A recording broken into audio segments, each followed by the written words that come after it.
देवा खरं सांगू का, सगळ्या संधीचा विग्रह झाला. म्हणजे खांदे काय, गुडघे काय, कंबर काय, पाठ काय, गदा खाऊन खाऊन सगळं अंग ठेचून निघाला म्हणाले. एखादी युक्ती आहे का रे? म्हणजे खरं सांगू का भीमा, हा युक्तीनं मारणार आहे, शक्तीनं मारणार नाही. तुला माहिती आहे मग का सांगितलेलं आहे? अरे तू का विचारली नाही रे? तुला वाटलं हम क्या कम है तो बताओ कितना दम है, हमको क्या कर ले. आज घाबरला ना तू, आज विचारतो, आत्ता सांगतो तुला. सांग बरं कृष्ण, आत्ता नाही, उद्या युद्धाला सुरुवात झाल्यावर मग सांग. थकला की माझ्याकडे पहा. कृष्ण खरं सांगतो, तुझ्या पाया पडतो बाबा, युद्धाला जायची ताकदच राहिली नाही रे. सगळं अंग अगदी ठणकायलाय. पाया पडू का? युक्ती सांगणार उद्या सांगायचं. भीम फार गयावया करू लागला. नुसता अंगावून हस्तस्पर्श केला. काय हातामध्ये अमृताचा स्त्राव असेल महाराज. बजरंग लेप लावायचं काम नाही, झंडू बाम नाही, विक्सवे पोरम नाही. अंगावून हात फिरवल्याबरोबर नव चैतन्य उत्पन्न झालं. वा कृष्णा, अरे काय जादू आहे रे. कोण आहे हा? कृष्णाय वासुदेवाय, कृष्णाय वासुदेवाय, कृष्णाय वासुदेव हरये.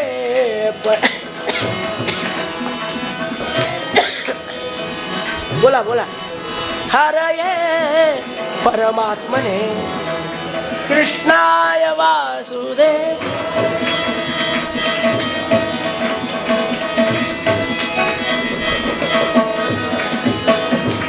प्रणत क्लेशनाशाय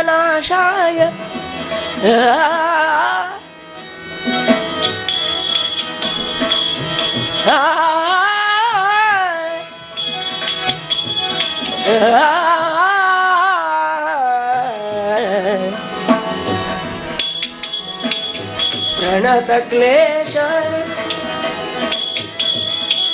नाशाय गोविंदाय नमो नमः. कृष्णाय वासुदेव, कृष्णाय वासुदेव, कृष्णाय वासुदेव.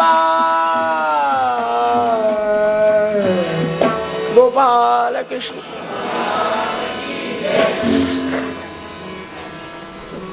शांत झोप लागली भीमदादाला रात्री. दुसऱ्या दिवशी उठल्याबरोबर वा कृष्णा, आनंद वाटला. वा तुझ्या हातात एवढी ताकद आहे, माहिती असताना कृष्णा हे जादू मी रोज नमस्कार केला असता तुला. असं आहे, माणसाला सामर्थ्य समजल्याशिवाय नमस्कार करावाच वाटत नाही. आता दुसऱ्या दिवशी युद्धाला निघाला. पुन्हा कृष्णाचे पाय धरले. देवा नको देवरा,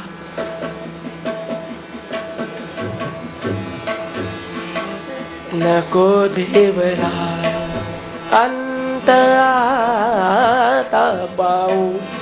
अरे काळजी करू नको, तू फक्त युद्धाला प्रारंभ कर आणि थकला की माझ्याकडे पहा. मी केलं तसं कर म्हणजे संपला.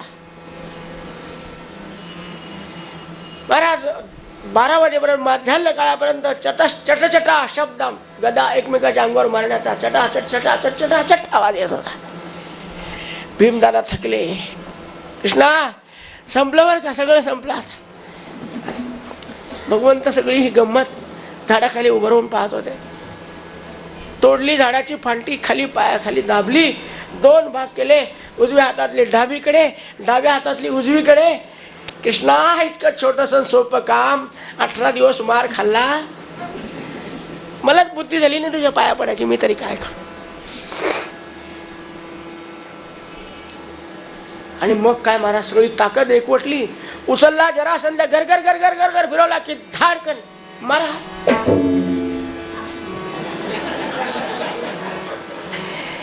त्याची काय दया करता एवढी. जरासंधाला खाली पाडलं, त्याच्या मांडीवर आपले दोन्ही पाय ठेवले, दोन्ही हाताने त्याचा वरचा पाय झाला खाडकन ओढल्याबरोबर 2 भाग झाले महाराज. त्या जरा नावाच्या राक्षसीने 2 शरीर एकत्र केले होते म्हणून जरासंध नाव पडलेलं होतं. उजव्या हातातला डावीकडे फेकला, डाव्या हातातला उजवीकडे. गोपाल कृष्ण काय आनंद वाटला. गोविंद बोलो हरे.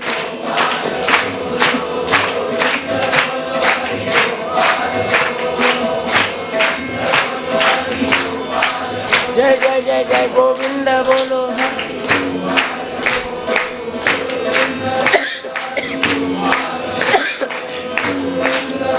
गोपाल कृष्ण भगवान द्वारिकाधीश भगवान.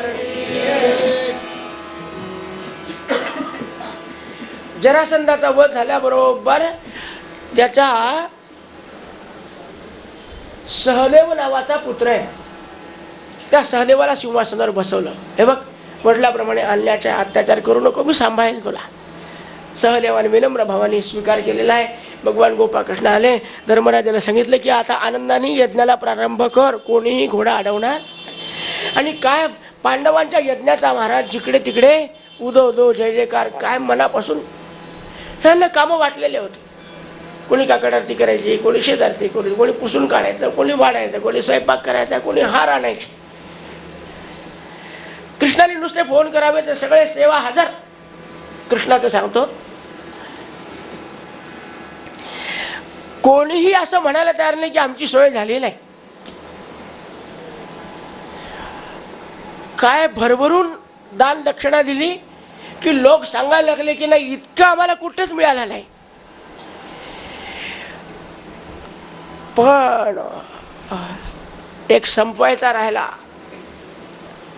शिवाय घरी जाता येत नाही तुम्हाला आम्हाला. कोण? शिशु.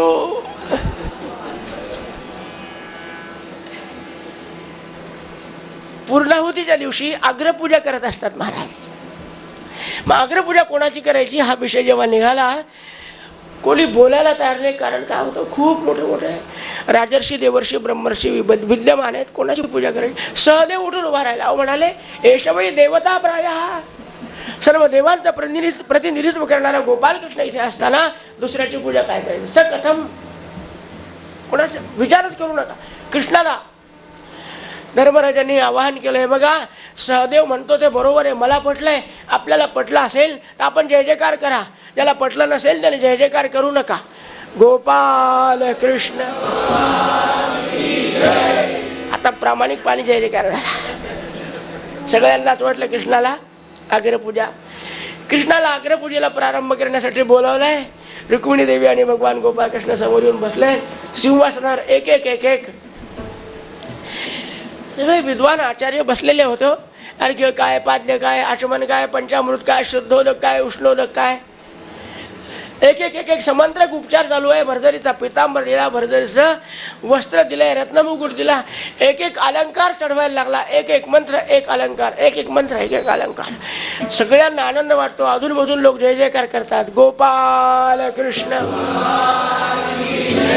द्वारिकाधीश भगवान. पण एक मात्र सारखा चिडत होता, सारखा लटलट लटलट कापत होता. उभा राहिला सिंहासनावर. सिंहासनावर उभा राहायची जागा आहे का?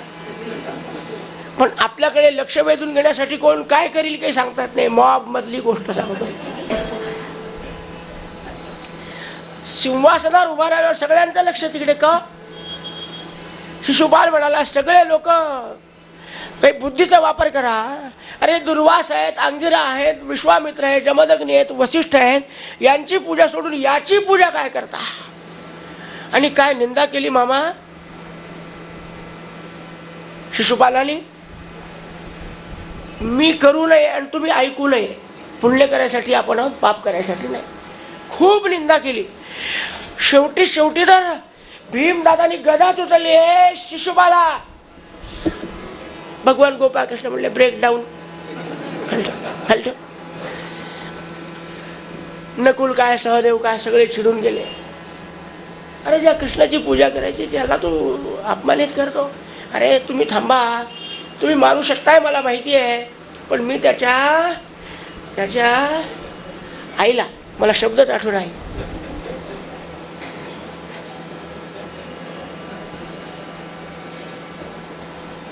शब्द दिला आहे की याचे 100 अपराध पोटात घालेल. त्याला बोलू द्या. 95, 96, 97, 98, 100 अपराध पूर्ण झाले की अगदी हसतमुख चेहऱ्याने भगवंताने सुदर्शन चक्र पाठवलं आणि त्याचं मस्तक काढून आणलं. पण आज काय दिव्य घटना घडली. त्याच्या शरीरातून निघणारी दिव्य ज्योत आकाश मार्गाची निघाली, गोपाल कृष्णामध्ये विलीन झाले. गोपाल कृष्ण. हा तिसरा जन्म आहे महाराज. पहिल्या दिवशी आपल्याला रहस्य सांगितलं होतं, त्याचा पुनरुच्चार करायचा आहे आपल्याला. हा तिसरा जन्म आहे. आज उद्धार केला भगवान गोपाळकृष्णांनी. आनंदाने आपल्या आपल्या घरी चाललेले आहेत. अजून आमच्या दुर्योधनाला सभागृह पाहायला मिळालं नव्हतं. ज्या सभागृहाची लोक खूप प्रशंसा करत होते, ते सभागृह कोणी दिलेलं होतं? मय नावाच्या दानवाने दिलं होतं. आज जाऊन पाहू म्हणला दुर्योधनाला. गर्दी आटोपलेली होती. दुर्योधनाला कोठीवर बसवलं होतं. म्हणजे जे कोठीवर असतात ते दुर्योधन असतात असं समजू नका. पण कृष्ण अतिशय धूर्त आहे. दुर्योधनाच्या हातामध्ये दुर्योधनाच्या हातात अशी एक शक्ती होती की जेवढं दिलं तेवढं वाढत होतं, म्हणून त्याला द्यावं वाटत नव्हतं. दिलं की तेवढं तयार व्हायचं. याला कोठीवर बसवलं म्हणजे कोठी कधी कमी होणार नाही. भागवत सप्ताह झाला तरी, गुरुपौर्णिमा झाली तरी फरक पडणार नाही. दुर्योधनाला बसवलं कोठ. त्यामुळे दुर्योधन येऊ शकला नाही पूर्ण हिशोब देईपर्यंत. आज आले पण कधीही एकटे हिंडत नाहीत. 1.1 असणारे मामासाहेब बरोबर आहे, खांद्यावर हात ठेवून आले. पण त्या मयसभेतून जात असताना बरोबर जलस्थला विभ्रम झाला. हा असंच केलं त्याने. गुडघ्या इतकं धोतर वर केलं होतं.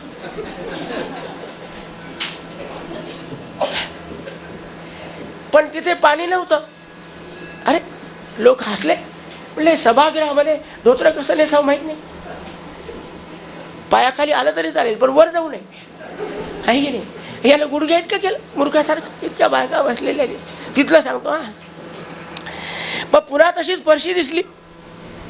याने विचार केला आता काही पंचायत करायची नाही, सरळ चालायचं. बदकन पाण्यात पडले. तुम्ही जसे हसल्या त्याच्या 100 पट ते हसले सगळे लोक. त्यातल्या त्यात ही आमची द्रौपदी म्हणली शेवटी आंधळ्याचं पोरग आहे. पण त्याला ऐकू गेलं. इतका चिडला दुर्योधन. पण आमचा मामा बरोबर होता भांजे. आपण पाहू याची सोय. पुढे आपल्याला माहिती आहे दूध खेळायला लावलं वगैरे सगळं झालं. एकंदरीत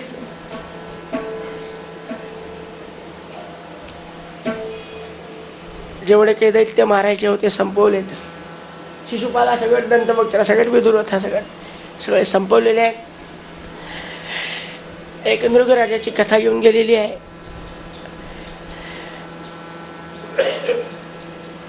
राजा परीक्षित म्हणला देवा भगवंताचं अनंत काळ चालणारं हे चरित्र आहे. तुम्ही सांगतच राहावं आणि मी ऐकतच राहावं असं मला वाटतं. पण माझ्याबरोबर जे अनेक लोक बसलेले आहे ना त्यांना घरी जायची सुद्धा तळमळ असतील. त्यांच्यासाठी बाकीचे प्रसंग आता राहू द्या. पण एक मला सांगा, आज सकाळ झाल्यापासून तुम्ही याला मारलं त्याला जोडलं, याचा हात उडवला त्याचा मस्तक तोडलं. सामान्य माणसाच्या जीवनात हे काय फायदा आहे या गोष्टीचा? युद्धस्य वार्ता रम्या. ते काही उपयोगाची गोष्ट नाही. एखादा असा प्रसंग सांगा शेवटच्या सत्रामध्ये. राहिलेत 5 मिनिट असं गृहीत धरून. कृष्णस्यासीत सखा कश्चित ब्राह्मणो ब्रह्मवित्तमः विरक्त इंद्रियार्थेषु प्रशांतात्मा जितेंद्रियः. राजा आमच्या भगवान गोपाळकृष्णाचा एक परम मित्र आहे. मित्र शब्द वापरला नाही, सखा. मित्रापेक्षाही उच्च ज्याचा भाव असतो त्याला सखा म्हणतात. संकटकाळी सुद्धा जो एकमेकाला मदत करतो तो सखा असतो.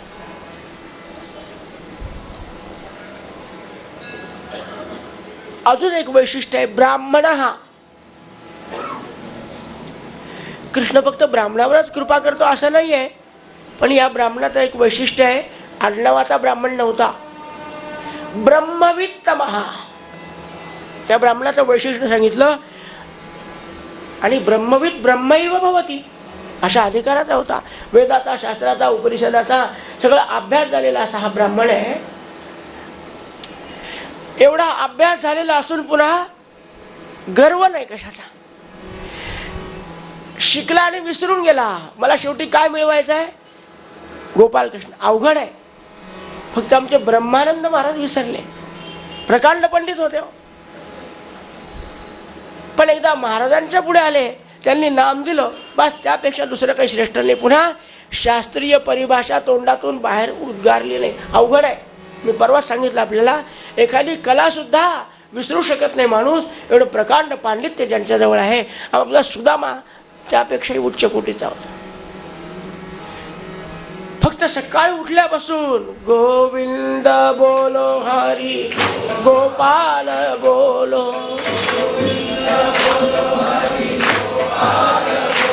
जय जय गोविंद बोलो हरी गोपाल बोलो,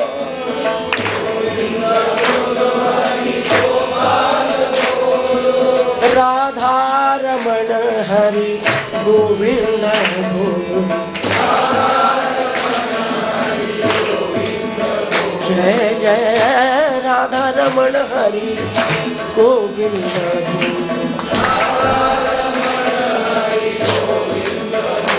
माध्यान्ह काळापर्यंत फक्त नामस्मरण, नाम संकीर्तन, साधन पै सोपे ते करा. माध्यान्ह झालं की पूजेला प्रारंभ करायचा, समंत्रक पूजा. सगळी पूजा संपली, वनस्पती रसोद्भूतो गंधाढ्यो गंध.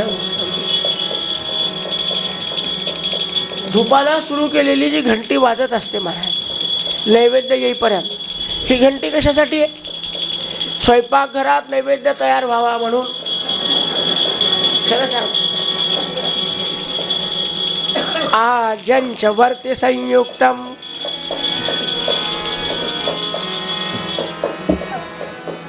दोन्ही मंत्र होईपर्यंत स्वयंपाकघरातून नैवेद्य समोर आला तर सुदामा विचार करायचा, आहे काहीतरी आज माझ्या कृष्णाला.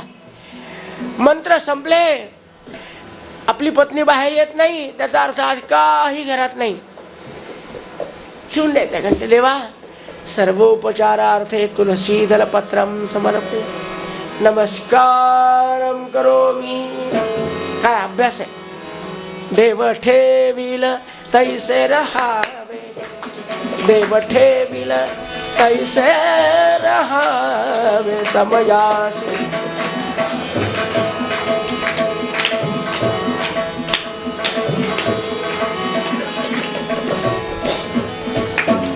वैशिष्ट्य असं महाराज, भगवंताला ज्याच्याकडून असं कार्य करून घ्यायचं ना, त्याचे दोन्ही अंग व्यवस्थित ठेवतो. जसा सुदामा तशी त्याची पत्नी अतिशय शांत स्वभावाची. एकदा पती म्हणून स्वीकारलाय, त्याची आवड ती आपली आवड, आपली आवड वेगळी नाही. ऐकायला सोपं वाटतं, पण जे जगतात त्यांचं जीवन जवळून पाहावं म्हणजे समजतं किती अवघड आहे. कंटकाकीर्ण मार्गम, अवघड असतं. पण काही काही जोड्या भगवंत अशा निर्माण करतो. कसे एवढाले मन देतो मोठे.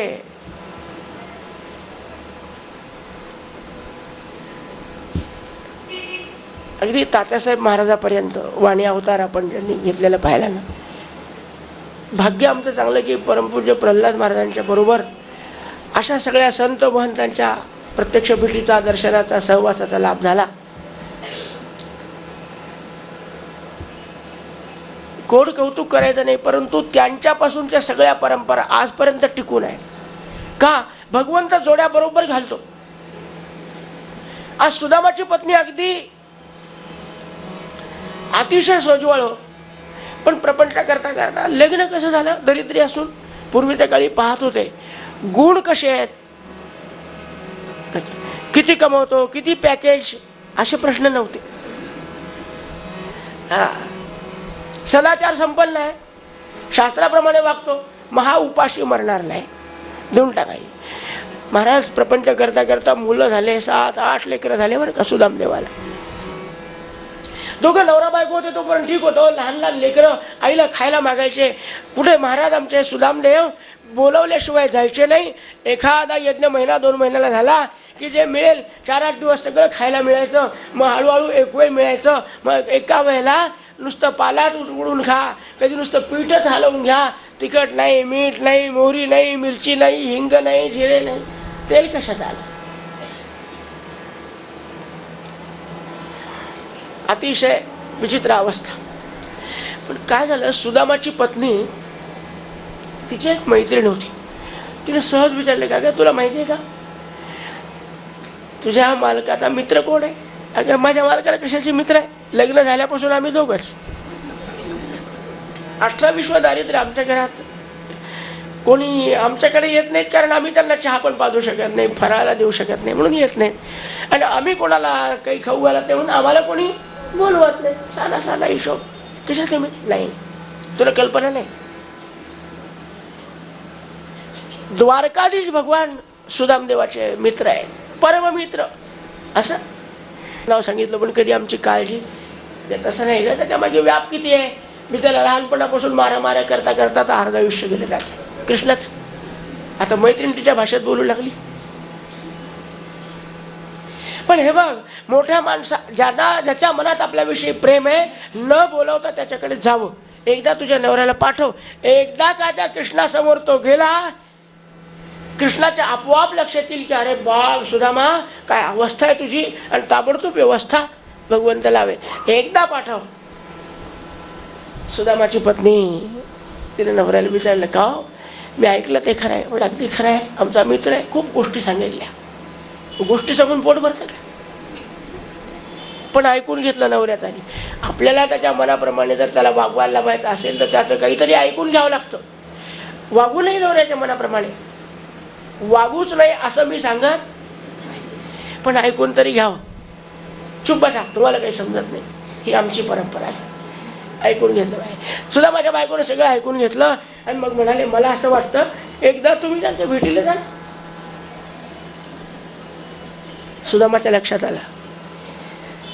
स्पष्ट बोलली नसलं तरी पोटामध्ये काहीतरी भगवंताकडून आणावा हा हेतू आहे. अगं मी व्रत घेतलंय, कोणाला काही मागायचं नाही म्हणजे त्यालाही मागणार नाही.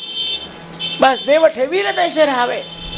आपल्या प्रारब्धाचा भाग आहे का. मागच्या जन्मात कोणाला तरी उपाशी पालावून उठवलं, उपाशी राहावं लागतं आपल्याला. अतिथ्याला अभ्यागताला जा पुढच्या दाराला म्हणलो, उपाशी राहावं लागतं आपल्याला. आपलं प्रारब्ध आहे. नाही पण दर्शन घेणं काही वाईट आहे का? तुमचा मित्र आहे ना, जाऊ एखाद्या दिवशी. अतिशय सात्विक बायकोला मनुष्य नेहमी नाकारू शकत नाही, ऐकावंच लागतं कधी कधी. लय बघ खरं सांगू का तुला, ज्या दिवशी माझ्या कृष्णाला देण्यासाठी काही तुझ्याजवळ सापडेल, मला बांधून दे, मग मी कृष्णाकडे जाईल. अहो तो योग कधी यावा. हे बघ बायकाचा स्वभाव मला माहिती आहे. आपल्या उतरंडीचा माठ काढ एखादा. अहो साळी असतील ना, 4 मूठ पोहे करून दे. कुठे उतरंडीला काय सांगू महाराज तुम्हाला.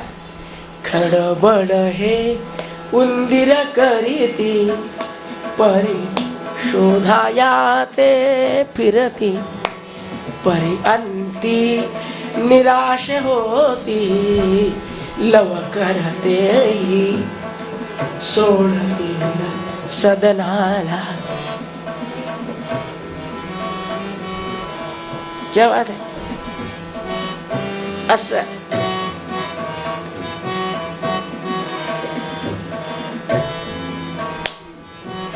आपल्या घरातल्या उंदरांनी सुद्धा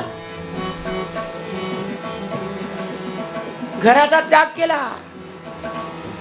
बरेच दिवस खडबड खडबड वाजत होतं, पण त्यांना वाटलं की कितीही वाजवा यांच्या घरात काही सापडणार. देवाला व्हायला अक्षता नाही, पंचपाळ उचलून पाहावं, खाली वर करून पाहू काही. काय महाराज तुला खरं सांगू का, तुला वाटतं का मी परमेश्वराकडे जावं? म्हणलं हो, मनापासून वाटत. मग हे बघ, मनी धरावे ते होते, विघ्न अवघे चिनासो निजावे, कृपा केलिया रघुनाथे. प्रचित ये.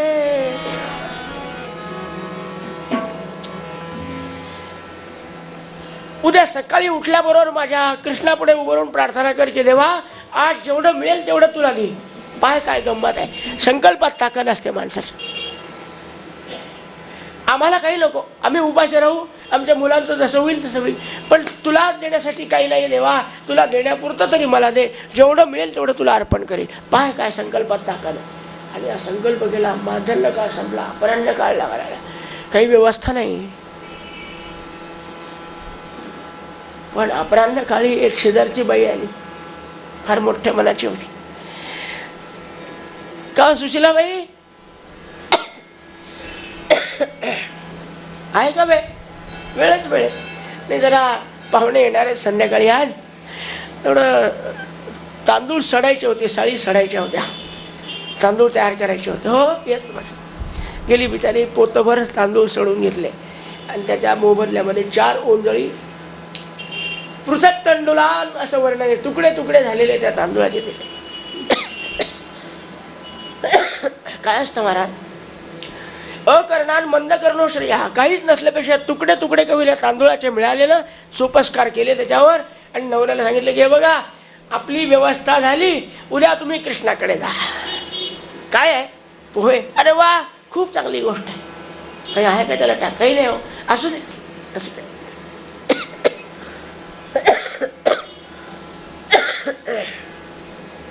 पत्रम पुष्पम फलम तोयम, त्यापेक्षा पोहे काही कमी नाही. दे, उपरण्यात बांधले, निघालेले आहेत. श्री कृष्ण गोविंद हे नाथ. महाराज निघता निघता अनेक लोक, कोणी धोत्र ओढतो, कोणी उपरणं ओढतो, कोणी पंचा ओढतं, कोणी काठी ओढतं, कोणी धक्का मारून पाडतं. काय हाल, देवाचं दर्शन फुकट नाही. तोच माझा मित्र आहे तो, त्या द्वारपालानं पाहिलं खालून वर पर्यंत, तुमचा मित्र. अरे हो माझा मित्र. अहो एकदम तेजस्वी ब्राह्मण होता, खायला नाही प्याला नाही, इतकं काही खोल जाऊन बसलो होतं की तुपाची वाटी सुद्धा मावेल, खायलाच नाही. सगळे हाडाला कातडं चिटकलेलं, झोकंडे चालले तिकडे तिकडे. कसा आपला मित्र. हो या तू जाऊन पाय, सांगून पाय त्याला मी आलो. काय सांगू, सुदामाला म्हणून सांग. हसत हसत द्वारपाल गेला. देवा कोणी एक आपला मित्र आलाय म्हणतो. मित्र संध्याकाळची वेळ नाही, देवाला कसा आलाय पण महाराज कसा आहे तो. काय महाराज सगळ्या अंगाला कातडं, सगळं हाडाला चिटकलेलं आहे, हातामध्ये काठी आहे, अतिशय तेजस्वी आहे. किती दिवसापासून जेवलाय की नाही माहिती नाही. श्रीकृष्ण गोविंद हरे मुरारे सारखं तोंडात आहे त्याच्या. असं का वर्णन ऐकलं आणि माझ्या सुदामाशिवाय कोणीच असणार नाही. लक्षात आलं, धावत धावत भगवान गोपाळकृष्ण आले आणि काय आनंद वाटला हो मित्राच्या भेटीचा. उचललंच त्याला, खांद्यावर घेऊन नाचायला लागले.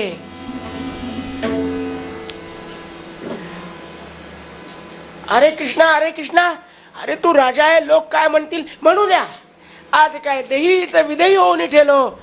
किती दिवसांनी माझा मित्र भेटला, आनंद वाट. खाली सोडलंच नाही, तसाच उचलला, आपल्या रत्नजडीत मंचकावर आणून बसवलं महाराज. अरे कृष्णा तुझ्या त्याच्यापेक्षाही ज्येष्ठ अधिकार आहे तुमचा. अरे तो माझ्यासाठी घर दार कशाचा विचार न करता, बायका मुलाचा विचार न करता अहोरात्र माझं नामस्मरण करतो ना, त्याला मी कुठे ठेवून कुठे असं होतं बघ. मला सिंहासने स्थानच नाही, त्यापेक्षा तुला हृदयात कोंडून ठेवा वाटतं म्हणाले. मला काय करू. रुक्मिणीकडे पाहिलं, नुसतं पाहिल्यावर जाऊन आले, धावत धावत जाऊन. सुवर्णाचं गंगाळ, द्वारकाधीश भगवंताच्या इथली पूजा आहे. काय महाराज अर्घ्य पाद्य आचमन पंचामृत शुद्धोदक सगळं सुंदर स्नान घातलं, पितांबर नेसायला दिला. अरे कृष्णा माझं हे धोत्र व्यवस्थित सांभाळून ठेव, पुन्हा मला लागेल उद्या जाताना. असू द्या असू द्या नाही, माझं सांभाळून ठेव. आणि एवढं हे उपर नाही, भिजवू नको, असंच बाजूला ठेव. पोह्याचं गाठोडं होतं ना, हे भिजवलं तर पोहे जातील, दुसरं काही नाही आपल्याला. बरं काढून ठेवायचे म्हणले तर ते लाज वाटते. इतक्या सगळ्या श्रीमंत लोकांमध्ये तुकडे टाकडे झालेले पोहे कसे काढायचे? हे उघडणं बाजूला ठेवा, मी मागेल तेव्हा दे मला. बरं बाबा देवा, काय तुमचं त्याच्यात लक्ष आहे ते असू दे.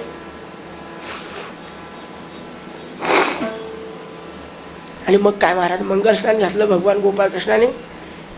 व्यवस्थित त्यांना काय पाहिजे संध्याकाळचा अल्पोपहार तो दिलेला आहे. मित्रच असल्यामुळे लहानपणापासून काय काय घडलं त्या सगळ्या गोष्टी एकमेकाला सांगतात. ह्या 8च्या 8 अष्टमहासिद्धी उभ्या आहेत रात्रभर. भगवंताचं लक्ष नाही. भक्त आला की परमेश्वर आपल्या पत्नीकडे सुद्धा पाहत नाही महाराज, तुच्छतेने पाहतो. नाही माझा मित्र आहे, असा मला मित्र मिळेल कुठे जगाच्या पाठीवर. सकाळ झाली, सुदामदेव म्हणले कृष्णा अरे तुझ्याशी खूप बोलावं वाटतं, पण पाय ना सूर्य उगवायला आला. माझा नियम आहे रे, सूर्योदय झाल्यावर जर अर्घ्यप्रदान दिले गेले ना अन्न घेत नाही मी. जाऊ का स्नानाला? हो. सुदामदेवजी स्नानाला जाऊन आले. काय आपलं अन्निक होतं ते केलं, परवानगी मागितली. तेव्हा रात्रभर गप्पा केल्या.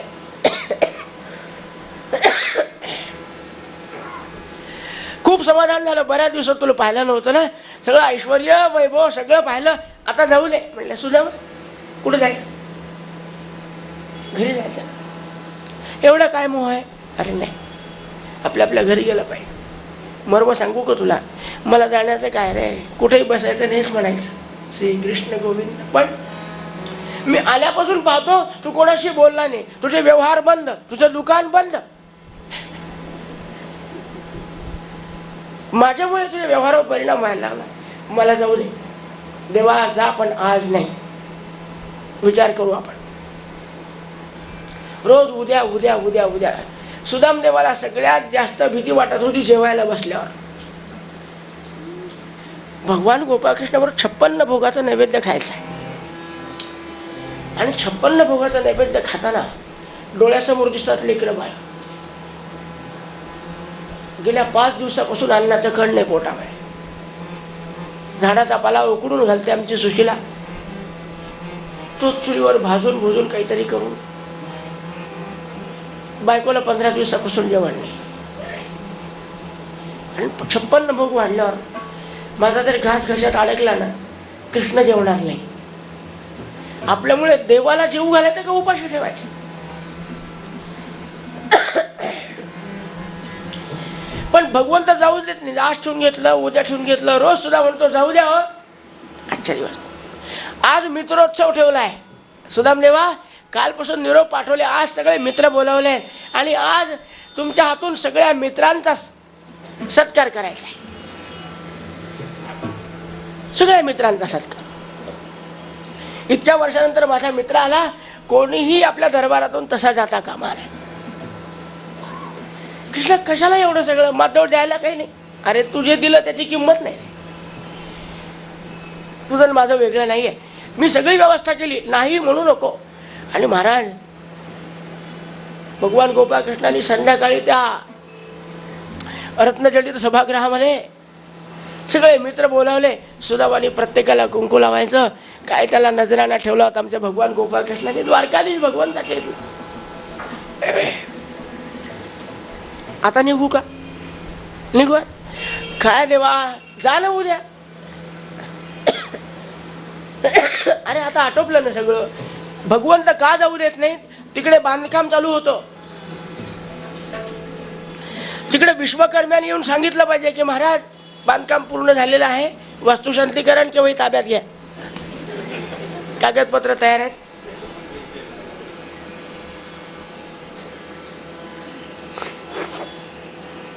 आज जायचा दिवस ठरला. सुदामदेव म्हणाले बा आनंद वाटला भाऊ कृष्णा, जातो आता. पण ते आपलं धोत्र कुठे? रुक्मिणीबाईने म्हणला राहू द्या ना, पितांबरावर जा. नाही नाही पितांबर नको बाबा, चालता येत नाही मला. किती जड आहे हा पितांबर, एवढाले काठ, हातभर खाली हातभर वर, तितकेच मिऱ्या. मला चालता येत नाही, पायात पाय अडकतो, सुळसुळ आहे. का न्यायचा नाही? मी पितांबर नेईल, भरदरीची शाल नेईल. बायकोला लग्न झाल्यापासून एकदाच पैठणी घेतली होती. लग्नातले कपडे आता 80व्या वर्षी सुद्धा तेच वापरते. इकडून ठिगळ लाव, तिकडून ठिगळ लाव. पोरांना दिवाळीला खालच्या चड्ड्या घ्यायच्या आणि पाडव्याला, चैत्रातल्या पाडव्याला वरचे सदरे घ्यायचे. अवघड परिस्थिती असते. आणि मी भरजरीचा पितांबर घेऊन जाऊ, पोरांना सोरांना काही नाही, बायकोला काही नाही.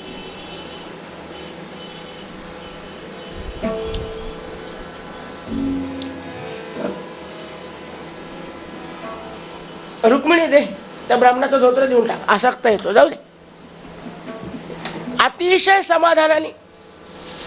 एखादा म्हणला असता कृष्णा देतो ना, अजून एक देऊन टाक ना आपल्याला, म्हणजे आलटून पालटून, सोमवारी हे, मंगळवारी दे, बुधवारी हे, गुरुवारी दे, शुक्रवारी हे, शनिवारी आलटून पालटून नाही चाल.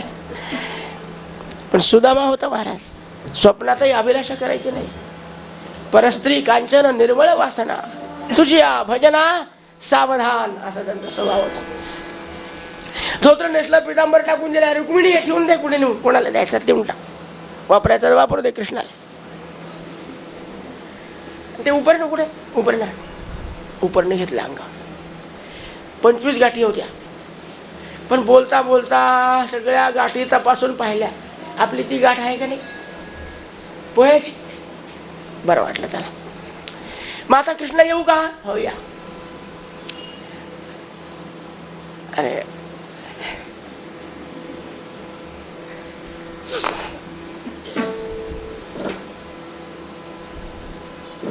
सुदामदेवा, तुम्ही निघा, मी आज तुम्हाला थांबवणार नाही.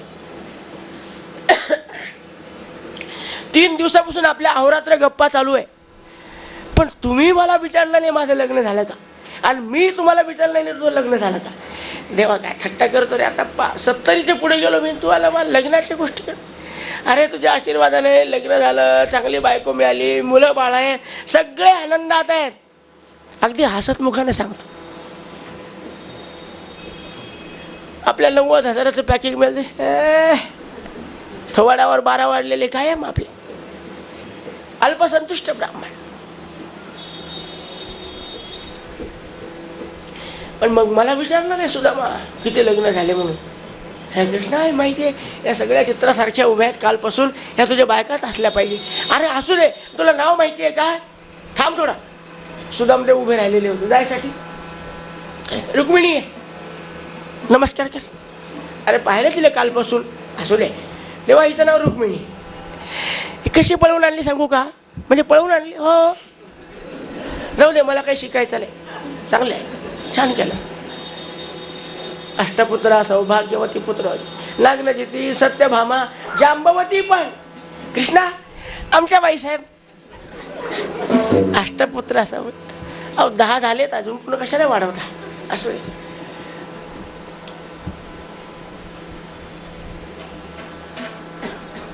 दीड वाजता उभा राहिला होता आशीर्वाद द्यायला. 7:15 वाजले. कृष्णा किती राहिला रे बाबा? काही नाही, आता कल्याण पर्यंतच आहेत. कल्याण कमरेला कळ लागली रे, एखादा आसन आणून दे ना बसायला. सिंहासन बैस, आता बसून आशीर्वाद द्या. 10:30 वाजले रात्रीचे. कृष्णा किती राहिल्या? काही नाही, 3,500 राहिल्या. अरे आहेत किती? 16,108. अरे असं कर बाबा, आता कंटाळा आला. हे तोंडाला कळ लागली. अष्टपुत्रा सौभाग्यवती पुत्री भो, अष्टपुत्रा सौभाग्य, अष्टपुत्र घेऊ गळून गेला. आता असं करतो बाबा, शॉर्ट फ्रॉम मध्ये दिलं चालेल का? काही चालेल बाबा. त्याच्यानंतर पुन्हा किती राहिले? आता 1,500. कृष्णा आता थकून गेलो बाबा. एक टोपल्यावर तांदूळ आण, सगळ्या लाडून बसव इथे. सर्वे सुखिनः सन्तु सन्तु सर्वे निरामयाः, सर्वे भद्राणि पश्यन्तु मा कश्चित्. आनंद वाटला. गोपाल कृष्ण भगवान. कृष्ण आता येऊ निघा. ब्राह्मण दरवाजा. अरे सुदामा, अरे आता काय करतो रे? किती वेळ व्हायला काही थोडं. लग्न झालं म्हणले? अरे हो म्हणलं ना तुला, लग्न झालं, मुलं बाळ आहेत, सगळं आनंद आहे, सुख आहे, समृद्धी आहे, समाधान आहे. आता काय पाहिजे तुम्हाला? पद्धत माहिती आहे का? काही पद्धत माहिती आहे कशाची रे? लग्न झालेला एखादा मनुष्य कोणाच्या घरी गेला, गुळपापडीचे लाडू, मुगदळ, सातूचं पीठ, डिगाचे लाडू काहीतरी आणतात. मग काही आणलं का नाही तू? आता त्या गाठोडी तर पक्की धरलेली आहे हातामध्ये, पण एवढा 56 भोग घंट्याला खाणारा हा कशालाच कंटाळत नाही. आणि याला हे फुटके तुटके पोहे दिले, एखाद्याला हा खाईल. पण या सगळ्या श्रीमंताच्या घरच्या ज्यांनी जर नावं ठेवले, ह्या जर हसल्या, भगवंत शाप देऊन टाकील, माझ्यामुळे त्याच्या घरामध्ये कलह उत्पन्न होईल, त्यापेक्षा न दिलेलं बरं. खोटं बोलू आपण, घरी गेल्यावर एक दिवस उपास करू, 15,000 जप करून टाकू खोटं बोलल्याबद्दल, प्रायश्चित्त घेऊ. पण याला खरं सांगायचं नाही. अरे सुदामा, तुला विचारतो, काही आणलं की नाही मला? अरे कृष्णा, खरं सांगू का तुला, मी घरात तिला सांगितलंच नाही आज तुझ्या भेटीला यायचं. अरे स्नानाला आलो, तुझी आठवण आली, तसाच बाहेर पडलो. मी तिला सांगितलं असतं ना, अरे लाडू काय, करंज्या काय, अनारसे काय, साटोऱ्या काय, काय आमची बायको इतकी सुंदर करते म्हणे, काम पडत नाही म्हणून गोष्ट सोड. साधी गोष्ट काय, इतकं करायला किती तूप लागतं, काय खवा, काय खवा, काय पोहे नाही खावा.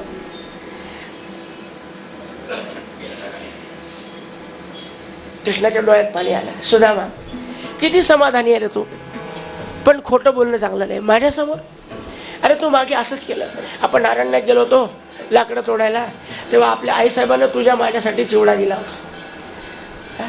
तुला झाडावर चढता येणार नाही, वारा आला तर बदकन खाली पडशील म्हणून मी वर चढलो, फांटा तोडू तोडू टाकू लागलो.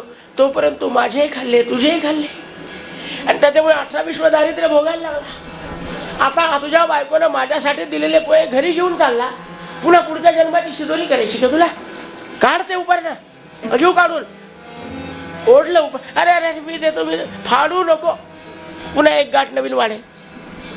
सोडली उपरण्यातली गाठ, दिल्याबरोबर भगवंतानी जशी मिळाली ना, पाहिलं पण नाही, तोंडात टाकलं. काय सांगा महाराज, देव जेवोनी बैस, देव जेवोनी ब्रह्मांड हे तृप्त झाले, ब्रह्मांड हे तृप्त झाले, देव जेवोनी.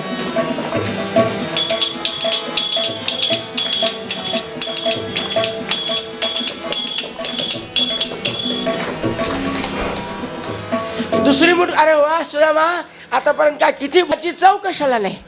दुसरी मूठ खाणार, रुक्मिणीने हात धरला. हो देवा, हात हात खाली कर, का मला दे, मी एकटे काय या सगळ्या 16,108 सगळ्यांना वाटावं लागेल, सगळं खाऊन टाकता का? तुमच्या भक्ताचा प्रसाद आम्हाला द्या ना. सुद्धा मला आनंद वाटला. माझा गैरसमज होता या मला हसतील, पण खरोखर भगवान गोपाळकृष्णाची प्रत्येक विभूती, प्रत्येक पत्नी म्हणणे माझ्यासाठी जगन्माता आहे. आनंद वाटला. वा वा कृष्णा. रुक्मिणीने काही पारमार्थिक बुद्धीला पोहे घेतले नाही बरं, तिला स्वार्थ आहे तिचा. ती म्हणली एक मूठ पोहे खाल्ले ना तर माझा नवरा या सुदामाला सगळं वैभव देणार आहे, राज्य ऐश्वर्य सुवर्ण नगरी बांधून देणार. दुसरी मूठ पोहे खाल्ले तर हा त्याच्या घरात झाडायला जाणार. तिसरी मूठ पोहे खाल्ले तर मला स्वयंपाकील म्हणून घरात करून ठेवणार. आणि चौथी मूठ पोहे खाल्ले तर या सगळ्या त्याच्या घरात धुणे भांड्याला. अनन्य चिंतयन्तो वामे जना पर्युपास. म्हणून रुक्मिणी देवीला हिसकावून घेतले पोहे. आनंद वाटला. गोपाल कृष्ण देवा, आता तरी जाऊ का, आता तरी जाऊ. या गोविंद हरे गोपाल हरे राधा रमण गोविंद.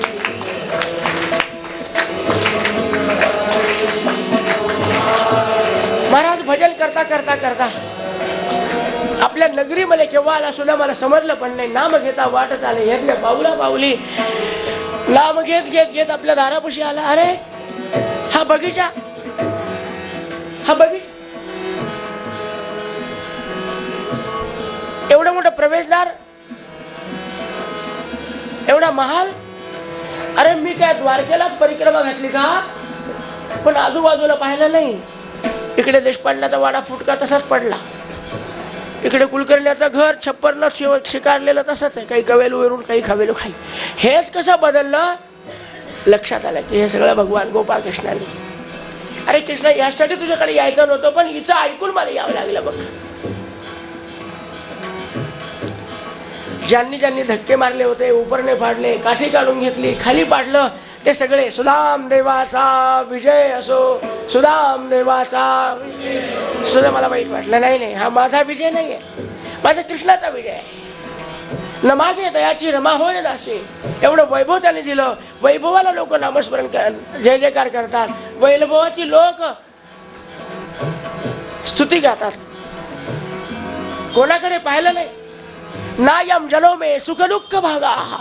काही नाही, निघाले धावत धावत. बायको म्हणली हो थोडं थांबा थांबा. काय झालं? ओवाळल्याशिवाय आत येऊ नका. पंचारतीने ओवाळते. म्हणजे इतकं तेल खर्चू नको, काही काळजी करू नका. 4 वर्ष पुरले एवढे तेलाचं टाका आलंय.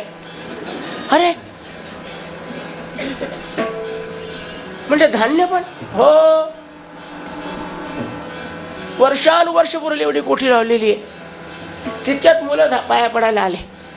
काय सांगावं, आज चड्डीपासून टोपीपर्यंत सगळं नवं. हा आनंद वाटला सुदामदेवाला. माझ्या मुलाला जन्माला घातल्यापासून मी एकदाही एवढे कपडे एका वेळेला मुलांना करू शकलो नाही.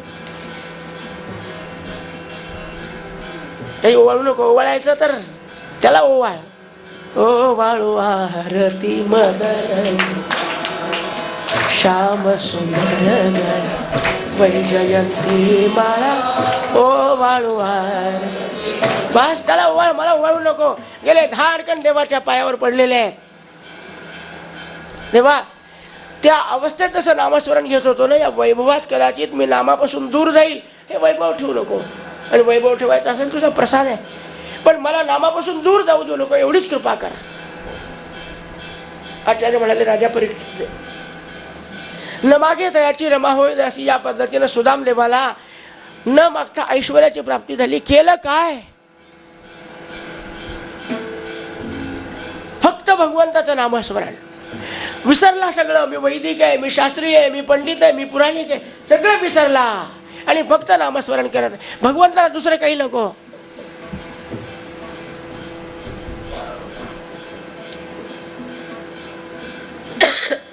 राजा, या कलियुगामध्ये भगवंताने वरदान दिले, जो माझं नामस्मरण करील त्याला कशाची कमतरता पडणार नाही. आपण एकच केलं पाहिजे. किती कथा ऐका, शेवटी त्याचा मर्म एकच आहे की ते हरे नामैव नामैव नामैव ममैव नाम. अशा रीतीने आजपर्यंत झालेल्या सगळ्या समग्र कथा ऐकण्याचा आपण प्रयत्न केला. महाराजांच्या कृपेनं, सत्तेनं आणि त्यांच्या इच्छेनं ज्या ज्या कथा सांगितल्या गेल्या, या सुदामाच्या कथेपर्यंत आपण ऐकल्या. तर उद्या शेवटचा दिवस आहे. उद्याची कथा ठीक 9:30ला सुरुवात होईल. अंतिम टप्प्यात आपण आलेलो आहे.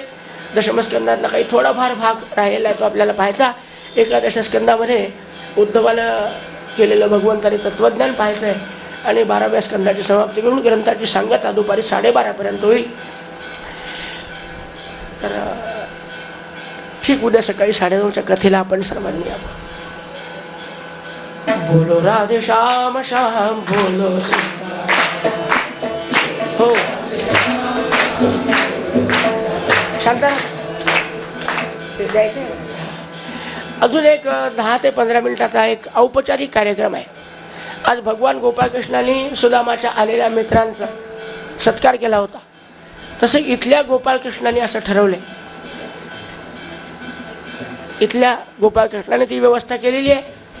तेव्हा तो गोपाळकृष्णाचा प्रसाद म्हणून आपण सर्वांनी स्वीकारायचा. त्यानंतर आरती आणि प्रसाद होईल.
तुम्हाला मिळालं की नाही?